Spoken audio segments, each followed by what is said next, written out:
Hey everybody, Eric here. Obviously, it's my channel, duh.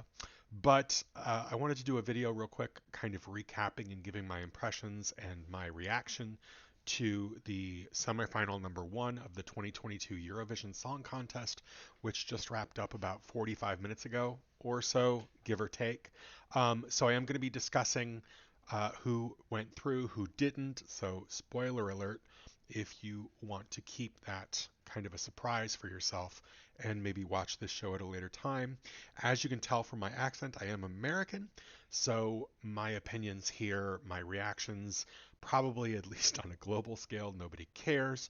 But I'm really a big fan of Eurovision. I love it every year. It's like something I really look forward to. And I recognize that as an American, my opinion is very small. I'm just here to enjoy it. I don't want to insert myself in any of these conversations. I'm just giving my reaction on my channel. So, anyway, there were some upsets in my picks. So, I will just kind of tell you how I kind of do it, how I approach the songs, and how I um, kind of get exposed to them and whatnot. So typically, what will happen if you don't know is, obviously throughout the year, normally Eurovision starts to kind of pick up in the news cycles around October, November, in the fall, because what's going to happen is each country that participates will kind of decide, okay, what song are we going to put forward, what band, who's going to represent the song, who's writing the song, all that kind of stuff. So it starts happening and filtering up through kind of April for the most part. Eurovision's in May, as you can tell, but usually it bubbles up through April. And what happens is, for me, each country will kind of do their pick. Obviously, when they feel ready, they'll make an official video for it. And some people will go out immediately and watch that video and react to it and do all sorts of stuff. Personally, I like to wait until all of the countries have released all of the videos.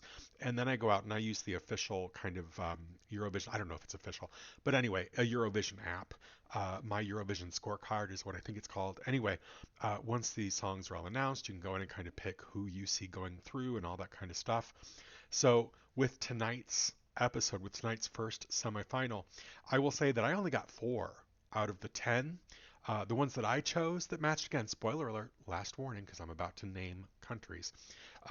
The four that I actually picked, just in case you're curious for whatever reason, I picked Netherlands, Greece, Armenia, and there was one more. Netherlands, Iceland, Greece, and Armenia were the four that I chose. What's interesting, and again, just from the semifinal, they just kind of announce who's going to go to the grand finale on Saturday. They don't necessarily give a lot of like, here's the votes, here's the ranking. They just do it um, kind of in random order, right? They don't necessarily rank on the semifinals. They just kind of say, hey, behind the scenes, there's probably in the official wiki eventually you'll see how they scored and that kind of stuff. But it's not really terribly important, at least to me, on the semifinal. Obviously in the finals, it's very important to know what ranking each people got based on the jury votes and the televotes. But what's interesting is that the four that I actually did pick, my highest ranking one was only Netherlands had 7 points. So it wasn't even my top three. So that's really interesting. So clearly, again, I think partly because I am American, I'm a bit out of touch with obviously European trends and styles and what y'all kind of go for over there and all that kind of stuff. And I will tell you, as a matter of fact, typically what I'm looking for when I watch Eurovision over the years, I really like a dance beat. I want to get happy. I want to kind of enjoy the fraternity, the just awesomeness of it. Typically, I'm not one for down, slow songs, things like that. So typically, I'm looking for something a little pop. I'm also not really a big rock person. I mean, I like pretty much all genres of music, but again, when I just kind of approach Eurovision specifically, I'm looking for something I can usually dance to and just have a good time, right? Just kind of have a good time. So, looking at the other countries that qualified, I was kind of surprised, I think, by. I was really. Okay, let me address this. Okay, let's just get this out of the way at 5 minutes into this video.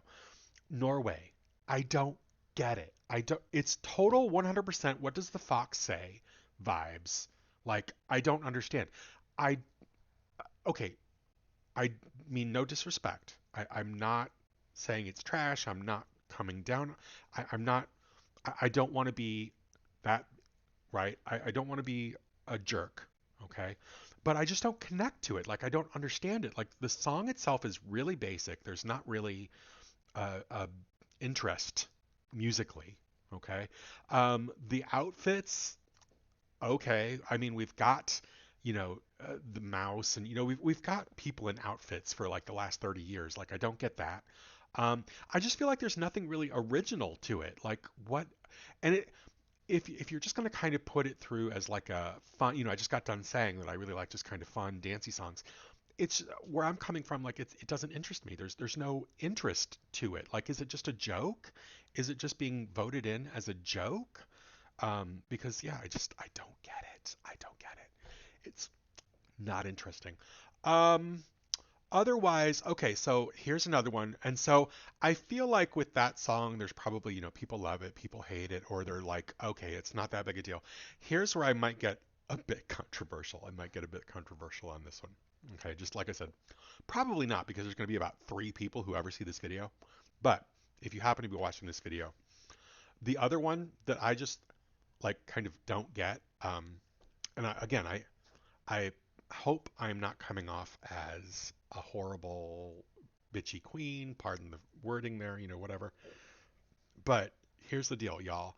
What is up in Portugal? What's up in Portugal, y'all? Do you guys know in Portugal that they have antidepressants?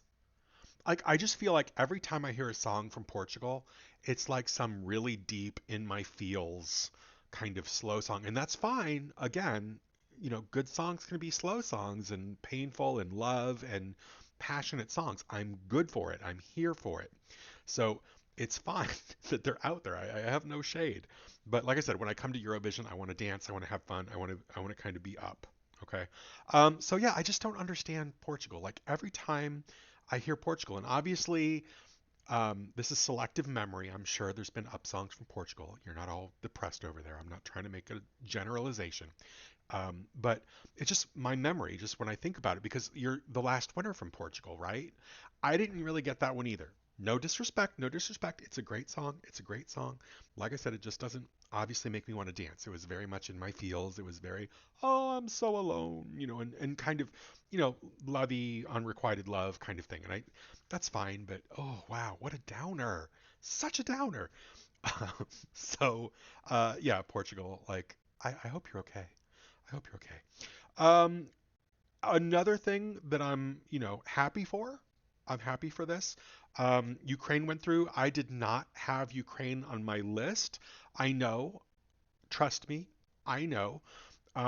But this is a case where I think I didn't mention this before. I mentioned that typically what I'll do is I'll wait till all the countries put out their video, and then I go watch the video, and give my reaction to that. My voting happens based on the video, and I just have to say that based on the video alone, when I was doing this kind of ranking of my own, I didn't feel like the video and the song was really connecting with me at the time, even though I'm 100% a Ukraine supporter. I was literally kind of bummed that I didn't feel a stronger connection to it when the video is released. But tonight, during the semifinal, it really elevated to a whole nother level. I was very happy. I was ashamed that I had not voted for it. So I'm really happy that it went through.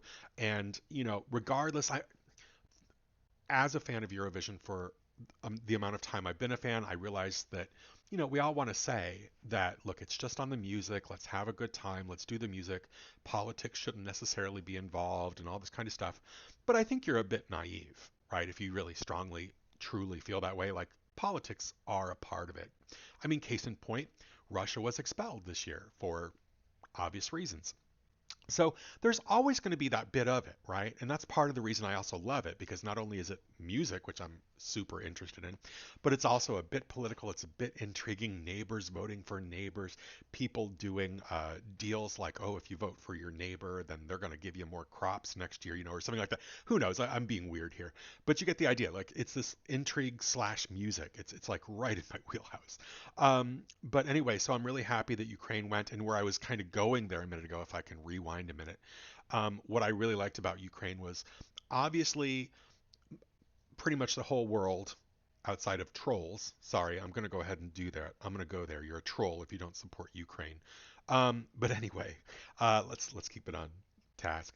Um, Ukraine obviously has a lot of support, and I think that a lot of voting went to them because of that support. But I also strongly feel equally, really equally, that that song is just a really good one. And on its own, as a song, it was good. And again, typically, even though it's a more upbeat song, which I've said a couple times I'm typically not into the kind of more rapping of a song. But I really liked it. I went for it. It was really good. So I'm happy about that. Um, Honestly, I was a little surprised by Armenia making it through. Like, again, no disrespect, it was a fine song. I just didn't feel like it was strong as some of the other songs that didn't make it through. I was frankly a little surprised that Bulgaria didn't go through, because I'm sure, again, if you're a fan of Eurovision, you're probably aware that usually there's that one song that's a rock song and it can go through. Surprisingly, we do have some rock songs that win. Maneskin, hello. So I was surprised Bulgaria didn't go through. I was happy that Albania, no, I'm sorry, not Albania. Um, I was happy that, what was the like real kind of sistery act one? That was that, oh, I'm sorry, who was that? Was that Moldova? Who was the, no, No, it was Iceland. Sorry, Iceland, which I picked. Sorry, that's why I'm crazy. Um, I liked Iceland, which was really giving me, and again, I I'm going to kind of draw comparisons or make comments, and again, I'm just making those comments based on the kind of musical experience we have here in the U.S. I'm making no real comparisons per se between bands, but Iceland really gave me kind of Mumford and Sons, but women kind of vibe. It was really good. It was really good. Again, I'm not making a quality judgment there on Mumford and Sons. You like them, you don't. That's fine. It's okay. But it kind of really gave me that style, and it gave me, like I said, just kind of the woman version of that. Um, Last year I really loved Croatia. I was really hurt that Croatia didn't qualify last year, because I really liked that song. It was kind of my pick last year to win. So I am also a little bitter. I don't know what it is with me in Croatia. Croatia, I see you. I love you, because I liked your song this year as well. I wanted it to go through. Guilty Pleasure. It was good. It wasn't necessarily my favorite, but I liked it. I will tell you that the three that I had, and I'll wrap this up, it's getting over 13 minutes long here. But my three that I thought was going to go through was Austria. I loved Austria because, again, remember that I've said here that I really like those kind of techno-y dance up numbers. And Austria was giving that the most of the acts in the first semifinal. So I would like to have seen Austria go through. But again, based on the performance, right? So on the video, I was like, oh, this is what I like. This is what I've got. Let's put it 12 points, right? But uh, based on the actual performance in the semifinal and the staging and all that, it really just wasn't as strong. So, I see and I accept that Austria didn't go through. Disappointing, but I understand it. I had picked Albania because what I just mentioned a minute ago, how I really liked Croatia's song last year. To me, Albania's song this year is giving me a vibe like Croatia's song last year. So you can kind of understand, whether you agree or not, you can understand that if I thought that link was there, why I liked it. But again, they were the opener, and I think that she had a lot of pressure on her. Her voice was not quite as solid. Um, Being the very first song of the first semifinal of this year. Um, so again, I understand why it might not have gone through, and also again understand, of course, being in the U.S. Um, I'm just going kind of on the song. and news stories that make it here, like obviously Ukraine and stuff like that. So I don't know kind of what any kind of political thing with Albania might be going. I know y'all over there don't like Australia. That's shady. I understand why you don't like them. I understand, but Australia puts out good songs, and y'all are shady for not just voting on the song. Okay, I'm gonna call you out on that. All right, but again, I know I'm an American. What do I know? But y'all are shady for not liking Australia. They're really good. Y'all should let them. They're playing by the rules. My dog agrees. My dog agrees. Okay.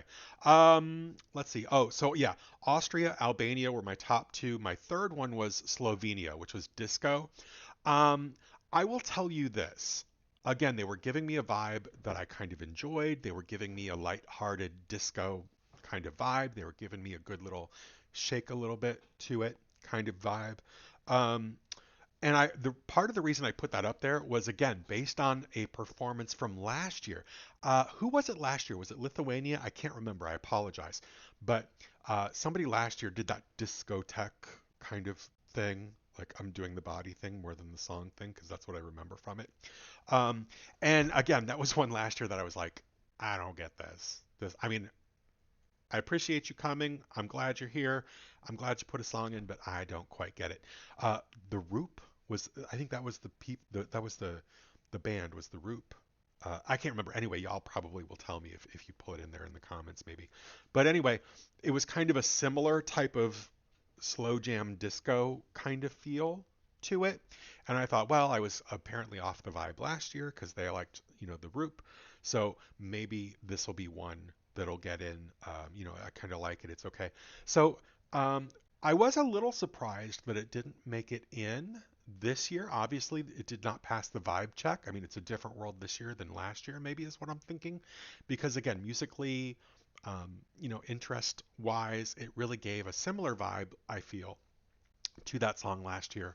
And so, yeah, why it didn't go through, it'll be interesting. Maybe I'll do a little bit of research and digging as to maybe why people liked it or didn't. Or again, if you have a comment on that, I'd love to know how you feel. But anyway, at 17 minutes and about 5 seconds, I've maybe blathered on long enough. If you like Eurovision as much as I do, I'd love to see you comment. I'd love to know what you thought. And maybe I'll do another one of these Thursday for the second semifinal.